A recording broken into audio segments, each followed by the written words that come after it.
영국에 에드워드 존스라는 화가가 있었습니다.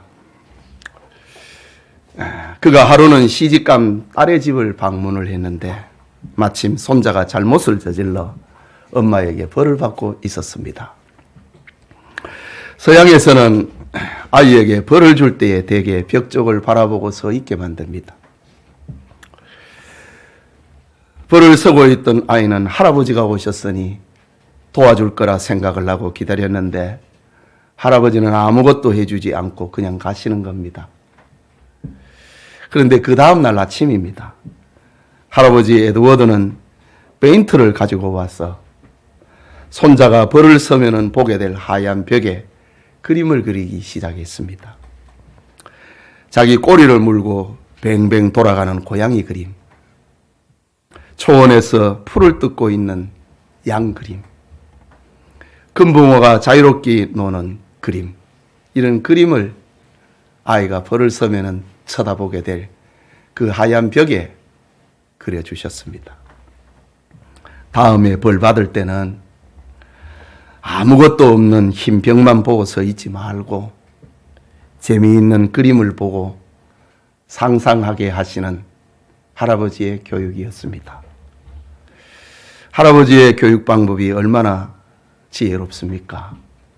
아이가 잘못을 하면은 벌을 주어서라도 바르게 키워야 됩니다. 벌을 받는 것은 당연하지만은 할아버지 에드워드는 손자를 위해서 사랑과 교육을 벌 받는 하얀 벽에다가 새겨놓고 사랑을 그렇게 표현해 놓으신 겁니다. 하나님은 이것과 비교할 수 없을 정도로 우리를 순경 중에도 역경 중에도 우리를 사랑하시고 교육하시고 인도하시는 하나님입니다. 영감의 사도 바울은 오늘 본문에서 하나님의 사랑과 교육을 상징하는 새로운 단어, 이전에 바울 서신에서 나타나지 않는 새로운 단어, 자기라고 하는 말을 우리에게 소개하고 있습니다. 자기. 오늘날 우리가 사랑하는 연인이나 부부 관계에서 얼마나 다정스럽게 부르는 이름이 자기라고 하는 예칭입니까? 그런데 성경은 우리가 사용하고 있는 자기라고 하는 무슨 뜻인도 모르고 자기라고 부른다고. 그러나 성경에서 얘기하고 있는 이 자기는 정말 차원 높은 의미를 담고 있습니다. 신약 성경에 한 번 등장하고 있는 이 자기라는 표현은 헬라말로 페리우시온이라는 단어인데, 페리라고 하는 전치사와 우시온이라고 하는 동사가 결합이 되어 있는 단어입니다. 부사입니다. 페리라고 하는 말은 영어로 around,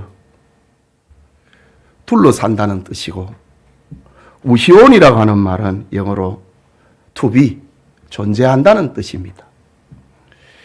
그림으로 페리우시온을 표현을 해보면은 둥근 원 안에 점이 하나 있는 그런 모습입니다. 이것은 두 가지 의미로 해석을 해볼 수 있는데, 첫째는 구원입니다. 세상에 수많은 사람들이 있지만은 하나님께서 성도로 선택을 하시고 사랑으로 원을 쳐 놓은 것입니다. 이것이 자기라는 말입니다. 페리우시온. 두 번째 의미로는 보호라고 하는 뜻입니다. 밖에서 안으로 들어오려면은 반드시 원을 통과해야 들어올 수 있는데, 성도에게 일어나는 어떤 시련과 유혹이라도 하나님의 허락이 있어야 된다는 뜻입니다. 얼마나 좋은 단어입니까? 여러분, 혹시 남편에게, 아내에게 자기라고 부르길라 이런 의미를 좀 담으면 더 좋을 것입니다. 구원과 보호.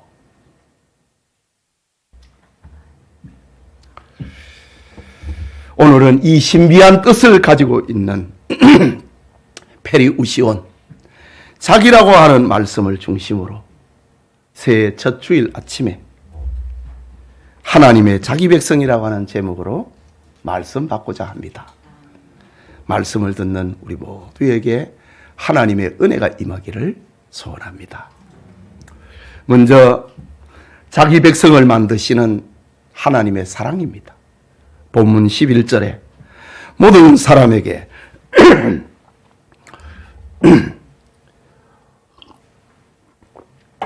죄송합니다. 모든 사람에게 구원을 주시는 하나님의 은혜가 나타나 라고 합니다. 구원을 주시는 하나님의 은혜가 나타났다고 합니다. 자기 백성을 만드시는 하나님의 은혜가 나타났다고 합니다. 우리는 본래 죄인이어서 하나님의 사랑받을 자격이 없는 사람입니다. 그러나 하나님께 범죄하여 죄인된 우리에게 하나님의 사랑이 나타났습니다. 히브리서 1장과 2장에서는 이 하나님의 사랑을 이렇게 표현합니다. 옛적의 선지자들을 통하여 여러 부분과 여러 모양으로 우리 조상들에게 말씀하신 하나님이 이 모든 날 마지막에 그 아들을 통하여 우리에게 말씀하셨으니 라고 합니다. 즉 하나님의 사랑은 죄인된 우리를 위하여 하나님의 독생자 예수님을 주시고 모든 불법에서 우리를 구속하기 위하여서 십자가에 죽으신 사건입니다.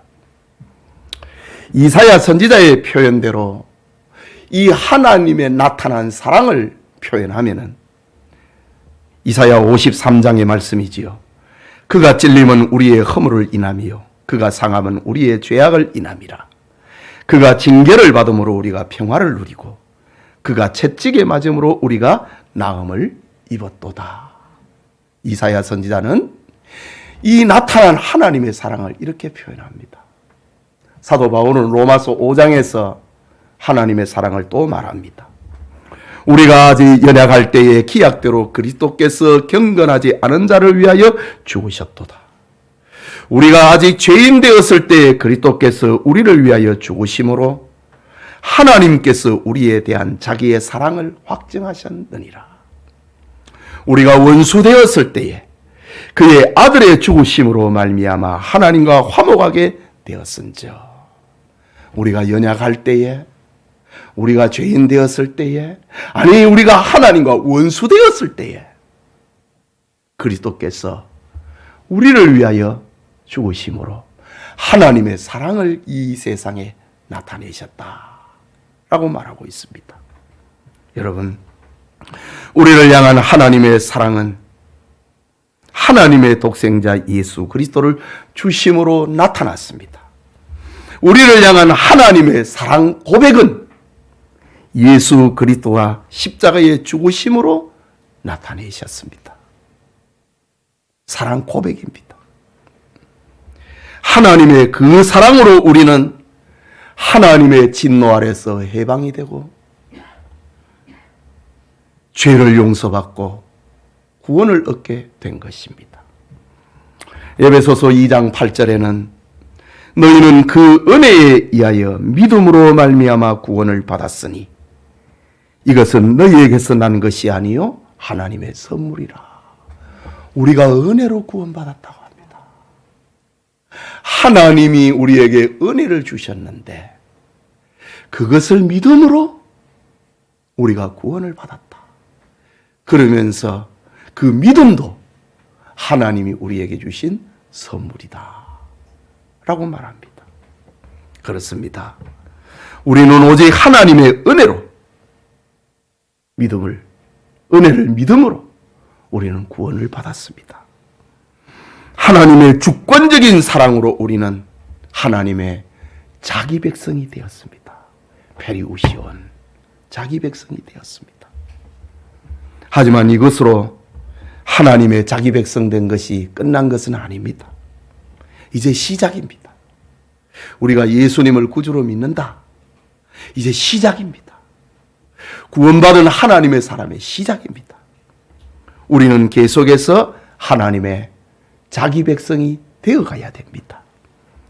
그러면 우리는 어떻게 하나님의 자기 백성이 될 것인가? 그게 둘째로 자기 백성으로 양육하시는 하나님의 방법입니다. 하나님이 우리를 자기 백성 만드시고 하나님이 우리를 자기 백성으로 만들어 가신다. 양육하신다. 그 방법이 무엇인가? 오늘 성경에는 하나님이 우리를 자기 백성으로 양육하시는 방법으로 오늘 성경은 세 가지를 우리에게 말합니다. 첫째는 세상 정욕을 버리게 하십니다.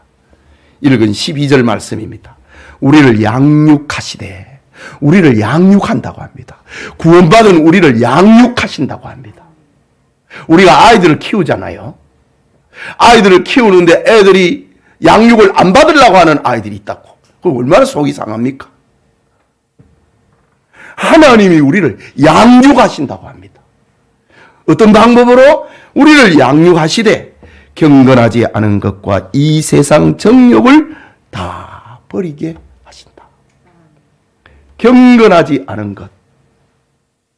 이 말은 하나님 없는 삶을 말합니다. 여러분, 하나님을 믿지 않는, 하나님 없는 삶은 경건하지 않은 삶입니다. 그런데 이 말씀은요, 하나님 없는 삶, 경건하지 않는 삶, 이것은 지금 불신자들에게 들려주는 말이 아닙니다. 바울이 디도에게 들려주고 있는 목회 서신이거든요. 바울이 이 편지를 쓸 때에 디도는 저 지중해 바다의 가장 큰 섬인 그레데 섬, 크레타 문명이 나오잖아요. 이 그레데 섬에서 디도는 목회를 하고 있었습니다. 목회를 하고 있는 디도에게, 교인들에게 지금 들려주고 있는 말입니다. 그러면 교인들에게 하나님 없는 삶, 경건하지 않은 삶은 무엇일까? 그것은 지식적으로는 하나님을 알지만은 삶을 들여다보면은 하나님이 안 계시는 삶입니다. 그게 경건하지 않은 삶입니다. 이런 사람들에게 하나님은 종교적인 지식입니다. 그래서 이런 사람에게는 그리스도인의 능력이 없고 삶은 변화되지 않고 하나님과 무관한 삶, 자기중심의 삶을 살게 되는 것입니다. 이런 삶에 대해서 디도서 1장 16절에 이미 기록을 했습니다. 그들이 하나님을 시인하나 행위로는 부인하니 가정한 자요 복종하지 아니하는 자요 모든 선한 일을 버리는 자니라. 경건하지 않는 삶이 무엇인가? 하나님 없는 삶이 무엇인가? 하나님을 입으로는 시인하지만 행위로는 부인한다 이거지요. 복종하지 않는다, 순종하지 않는다 이거지요. 모든 선한 일을 버리는 자라. 이렇게 정의합니다. 경건하지 않은 사람은 하나님의 삶의 중심이 되지 않는데 그럼에도 입술로는 하나님을 시인합니다. 예배 드리고 교회 봉사도 합니다. 그런데 그 삶의 중심은 언제나 자기입니다. 자기 중심에 자기가 되는 것이 경건하지 않은 삶입니다.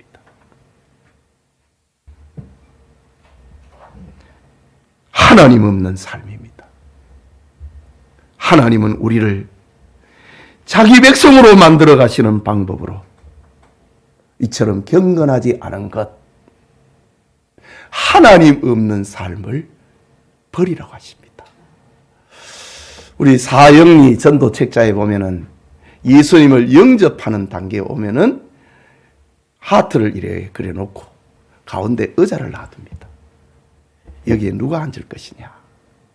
내가 앉을 것이냐? 주님이 앉으실 것이냐? 마음속의 의자의 중심에 주님이 앉아 계시는 것을 영접이라고 합니다. 경건하지 않는 삶. 마음 중심의 의자에 내가 앉아 있는 겁니다. 하나님이 우리를 자기 백성으로 양육을 하시는데 그 자리에서 너가 내려와. 내가 앉아야 돼. 하나님이 이걸 우리에게 교육을 한다 이거지요. 그게 양육입니다. 또 계속해서 이 세상 정욕을 버리게 하신다고 합니다. 하나님이 우리를 양육하시는 방법입니다.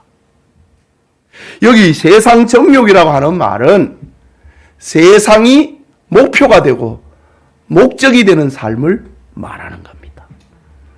왜 사람들은 교회에 다니면서 예수님을 믿는다고 하면서 세상 것을 목적으로 하고 살까요? 사람은 본래 더 가치 있는 것, 더 중요한 것, 더 귀한 것을 잡으려고 하게 됩니다. 이것을 들려주고 있는 대표적인 이야기가 아이들이 첫 돌이 되면은 잔치를 하고 돌잡이를 하잖아요. 돌잡이를 하는데 큰 그릇에다가 판사의 그 판결 막대기 하나 올려놓고 연필도 하나 올려놓고 그리고 또 돈도 올려놓고 첫 돌이 된 아이의 생일이 되면 그걸 잡으라고 합니다. 돈을 잡으면 부모님 박수를 칩니다. 우리 아들, 우리 딸, 우리 손자 부자 되겠네. 자기가 좋아하는 것을 잡으니까. 볼펜을 잡으면 아이고 공부 잘하겠네. 박사가 되겠네. 판결 막대기를 잡으면 와 우리 손자 판사 되겠다. 바로 우리에게도 하나님께서 좋은 것을 잡게 하십니다. 그런데 우리가 경건하지 않은 것과 세상 정욕이 있다 이거지요. 이 세상 것을 목표로 하는 것, 그거 잡지 마라. 더 좋은 거 잡아라. 이걸 가르쳐 주시는 것이 하나님의 교육의 방법이라는 거지요. 세상 정욕을 버리지 못한다고 하는 것은 더 좋은 다음 세상이 있다는 것을 모르기 때문입니다. 모르기 때문에 세상이 제일 좋은 거예요. 돈이 제일 좋고 명예가 좋고 지위가 좋은 거예요. 하나님이 우리를 양육하시는 거 그거 내려놔라. 그거 버려라. 너에게 더 좋은 것이 있다. 이 땅에서 살아가는 우리의 삶이 어느 날 하나님의 심판대에 되게 된다는 사실을 그거를 알려줍니다. 그래서 이 세상 것 잡지 말고 더 좋은 것 잡으라고 합니다. 내세의 가치를 알고 깨닫게 하십니다. 성도의 삶은 경건하지 않은 것과 이 세상 정욕을 버리도록 하나님께서는 우리를 양육하십니다. 하나님의 양육하심으로 이 세상의 것들보다 천국의 가치와 귀중성을 더 크게 보는 은혜가 새해를 시작하는 우리 교우들에게 있기를 축복합니다. 하나님이 우리를 양육하시는 두 번째 방법은 신중함과 의로움과 경건함으로 살게 하십니다. 본문 12절 후반부입니다. 말 그대로입니다. 신중함과 의로움과 경건함으로 이 세상에 살고 라고 했습니다. 여기 세 개의 단어가 나오지요. 신중함, 의로움, 경건함. 이 세 개의 단어는 아주 중요한 의미를 가지고 있습니다. 첫 번째 등장하는 신중함, 이것은 근신해라는 말로 번역이 되는데 그건 나와의 관계입니다. 자기 자신의 덕목입니다. 두 번째 등장하고 있는 의로움, 이것은 이웃 관계입니다. 사랑과 정의를 말하는 겁니다. 세 번째 등장하고 있는 경건은 아까 하나님과 관계되는 거 있잖아요. 하나님과의 관계에서 사용되는 언어입니다. 하나님께서 우리를 자기 백성으로 양육을 하시는데 우리 자신에 대해서는 근신하고 신중하게 하시고 이웃에 대해서는 사랑과 정의롭게 하시고 하나님과의 관계에서는 경건하게 살도록 경건하도록 하나님을 두려워하도록 이렇게 양육을 하시는 겁니다. 여러분, 우리가 아이들을 키우면서 양육에 대한 고민이 없는 이들이 얼마나 많습니까? 어릴 때는 양육이 잘 됐는데 조금 크면은 이제 자기 소리, 자기 생각을 말하기 시작을 합니다. 더 크면은 막 지 마음대로 해버립니다. 우리가 아이를 낳았다. 그걸로 끝이 아니잖아요. 아이를 키워야 될 거 아닙니까? 우리의 신앙도 마찬가지입니다. 자기 백성, 하나님의 자기 백성인데 하나님이 우리를 구원했습니다. 오직 하나님의 은혜로 우리를 구원했습니다. 그게 끝이 아니지요.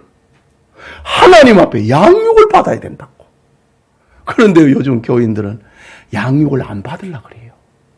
내가 알아서 하겠다 그래요. 우리 집에 누가 내가 알아서 하겠다고 하는 아이들과 비슷합니다. 얼마나 부모가 속이 상합니까? 그런 걸 보면서 내가 알아서 신앙생활 하겠다고 하는 하나님이 마음 상해하시는 것도 생각을 해봐야 됩니다. 양육을 받아야 된다고요. 어떻게 양육하시느냐? 자기와의 관계에서는 신중하고 근신하고 이웃과의 관계에서는 사랑하고 정의롭고 하나님과의 관계에서는 경건함으로 하나님을 두려워함으로 양육을 하기를 원하시는 겁니다. 우리의 삶에는 이런 변화가 있어야 된다는 말이지요.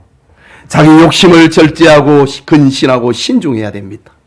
이웃을 사랑하고 정의롭게 살아야 됩니다. 그리고 하나님을 경외하면서 살아야 됩니다. 이것이 하나님께서 우리를 자기 백성 삼으시고 자기 백성으로 만들어 가시는 하나님의 방법입니다. 금년 한 해 동안에 하나님의 양육하심에 만드심에 빚어지는 만들어지는 그런 은혜가 우리 교우들의 길을 소원합니다. 또 하나, 하나님이 자기 백성으로 우리를 양육을 하시는데 그것은 구주 예수 그리스도의 재림을 기다리게 하십니다. 기다리게 합니다. 본문 13절인데 같이 읽을까요? 복스러운 소망과 우리의 크신 하나님 구주 예수 그리스도의 영광이 나타나심을 기다리게 하셨으니 라고 합니다. 하나님은 우리를 자기 백성을 삼으시고 만들어 가시는 방법으로 복스러운 소망, 그 천국을 말하거든요. 천국을 기다리게 하십니다. 그리고 구주 예수 그리스도의 영광이 나타나심을 기다리게 하십니다. 재림이지요. 천국과 재림을 기다리게 만든다 이거지요. 이것이 하나님이 우리를 가르치시는 양육 방법입니다. 여러분, 기다린다는 것에는 반드시 삶에 영향을 주기 마련입니다. 젊은 연인이 사랑하는 사람을 기다린다고 하는 것은 삶의 변화를 일으킵니다. 다른 사람이 데이트를 신청을 하면은 나 애인 있어요. 데이트를 거절합니다. 그게 기다리는 삶이거든요. 연인을 기쁘게 할 목적으로 일을 하고 만날 생각을 하고 때로는 선물도 준비합니다. 진학을 준비하는 학생이나 취업을 준비하는 청년은 열심히 공부하고 시험과 관련된 정보를 수집을 합니다. 시험을 위하여서 건강과 시간을 조절하고 뜻을 이루기 위하여 최선을 다합니다. 하나님은 우리를 자기 백성으로 양육을 하시는데 복스러운 소망과 구주 예수 그리스도의 영광이 나타남을 기다리게 하십니다. 그러면은 그 기다리는 천국을 기다리고 그리스도의 재림을 기다리는 자에게 삶의 변화는 어떻게 나타날까요? 그거를 기록하고 있는 것이 14절 후반부의 말씀입니다.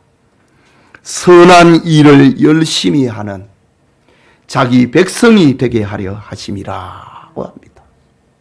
천당을 기다린다. 그리스도의 재림을 기다리는다. 기다리는 자의 삶은 선한 일을 열심히 하는 자가 선한 일을 열심히 함으로 천당을 기다린다 이거지요.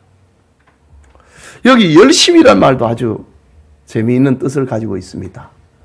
헬라말로 열심이라는 말은 제오테스라고 하는 말인데 이 말은 다른 사람들이 셈을 내는 삶입니다. 다른 사람이 질투를 느끼게 만드는 삶입니다.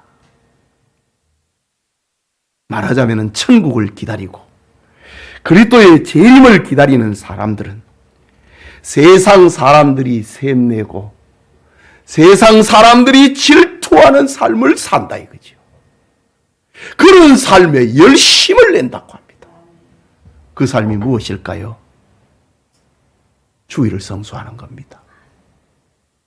야, 형제간에 모임에서 너 때문에 주일날 못 모이잖아. 너 그렇게 열심히 밤낮 없이 일해갖고 11조 하나, 감사하나. 세상 사람들이 셈을 내는 삶입니다. 질투하는 삶입니다. 그것이 주일 성수요. 감사합니다. 그것이 전도요, 선교, 이웃사랑이요, 섬김이요, 봉사인 것입니다. 천당을 기다린다면은, 주님의 재림을 기다린다면은, 주님의 재림을 기다리는 삶을 산다 이거죠. 선한 일에 열심하는 불신자들과는 구별되고 불신자가 질투하고 셈을 내는 그런 삶을 살게 된다는 말입니다. 이것이 바로 하나님께서 우리를 자기 백성으로 양육하시는, 만들어 가시는 하나님의 교육 방법입니다.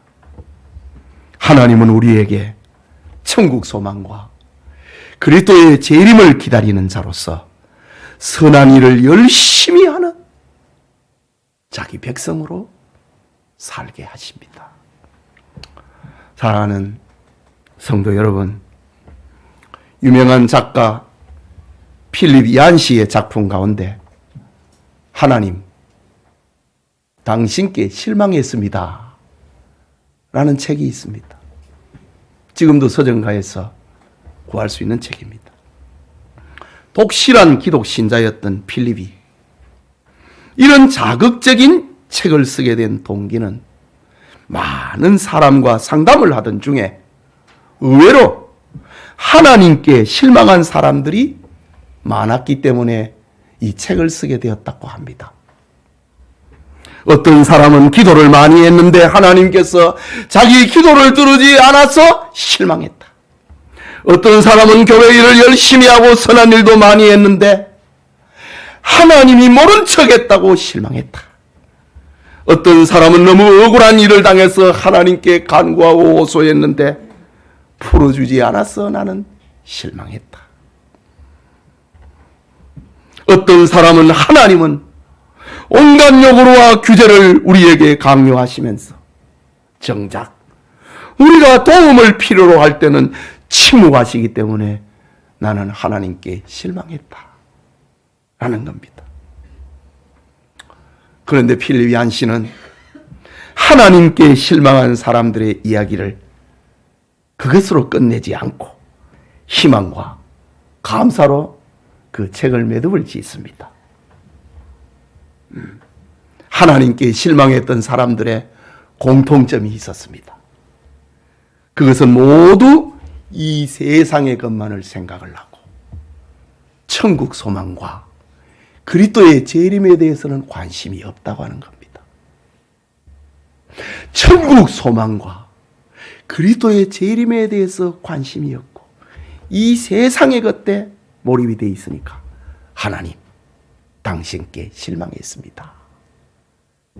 이런 말을 한다는 것이지요. 그래서 필립은 하나님께 실망했다는 사람들에게 복스러운 소망, 곧 천국 소망과 그리스도의 재림 신앙으로 인도하기 위해서 이 책을 쓰게 되었다고 합니다. 여러분, 우리의 삶은 나그네와 행일이라는 것을 기억해야 합니다. 우리에게는 더 나은 본향이 있습니다. 그 영원한 본향을 위하여서 하나님은 우리를 자기 백성 삼으셨습니다. 자기 백성의 복은 첫째는 구원이라고 했지요.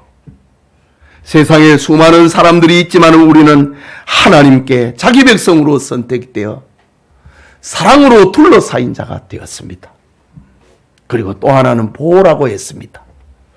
우리에게 일어나는 어떤 시련과 유혹이라도 그것은 하나님의 허락 속에서 이루어진다는 것입니다.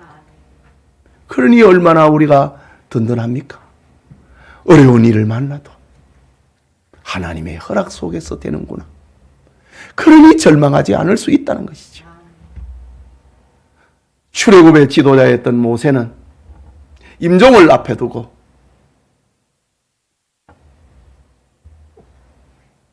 수많은 이스라엘 백성들을 쳐다보면서 이스라엘이여, 너는 행복자로다. 이 같은 여호와의 복을 이같이 받은 자가 누가 있느냐 라면서 이스라엘 백성들, 구원받은 그들, 하나님의 보호 속에서 살고 있는 그들의 행복상을 노래했습니다. 우리가 바로 이 복을 받은 사람들입니다. 하나님은 자기 백성된 복을 효과 있게 하려고 하나님의 독생자 예수님을 세상에 보내시고 우리를 위하여 십자가에 못 박혀 죽게 하셨습니다. 모든 불법에서 우리를 구속하시고 깨끗하게 해주셨습니다. 하지만 이것으로 하나님의 자기 백성 되는 것이 끝나는 게 아니라고요. 종교개혁자 루터는 그의 중심 메시지는 믿음으로 구원받는다 라는 것입니다. 물론 대단합니다. 중세 1000년 동안에 행위로 구원받는다고 로마 교회에서 가르쳤으니 그것을 파괴하고 믿음으로 구원받는다고 하는 것은 정말 대단한 부르짖음이었습니다. 그러나 그게 전부가 아니라고요. 그 다음에 개혁자 요한 칼빈은 그의 중심 메시지는 구원받았으니 우리는 하나님의 영광을 위하여서 살아야 된다 라는 메시지입니다. 그렇습니다. 오늘 설교는 우리가 구원받았으니 하나님의 영광을 위하여서 살자고 하는 것이 중심 메시지입니다. 하나님은 지금도 우리를 하나님의 자기 백성으로 양육하십니다. 하나님이 하시는 일에 지금 여러분은 어떻게 반응하고 있는지를 한번 생각을 해보십시오. 하나님의 양육하심에 내가 알아서 하겠다고, 우리 집에 전화하지 말라고, 자꾸 귀찮게 하지 말라고, 내가 알아서 교회 갈 거니까, 이렇게 하십니까? 아이들이 내 마음대로 하겠다고, 아버지 상관하시지 마세요. 나 다 컸어요. 아버지보다 학력이 더 높은데? 그 얼마나 버리장머리 없는 자식들입니까? 지금 근데 우리가 그 일을 하고 있다고, 하나님 앞에서. 하나님이 우리를 양육하시는데 나는 하나님께 양육이 되고 성장하고 있는가? 그거를 돌아봐야 됩니다. 경건하지 않은 것과 이 세상 정욕을 버리고 있는가? 근신하고 신중함과 의로움과 경건함으로 나타내고 있는가? 천국 소망과 구주 예수 그리스도의 재림을 기다리며 선한 일을 열심히 하는 자로 살고 있는가? 생각을 해보십시오. 영천의 모든 성도님들이 하나님의 자기 백성으로 2024년에 하나를 살아가며 하나님께 양육을 받으며 하나님의 자기 백성으로 만들어지며 열심을 품고 주를 섬기는 성도님들이 다 되시기를 축복합니다. 우리 같이 기도합시다. 말씀을 생각하고 하나님이 우리를 양육을 하신다고 했습니다. 하나님이 독생자를 보내갖고 우리를 구원하신 것으로 끝내지 않고 우리를 하나님의 자기 백성으로 양육을 하신다고 했습니다. 우리가 양육이 돼야 된다고요. 만들어져 가야 된다고요.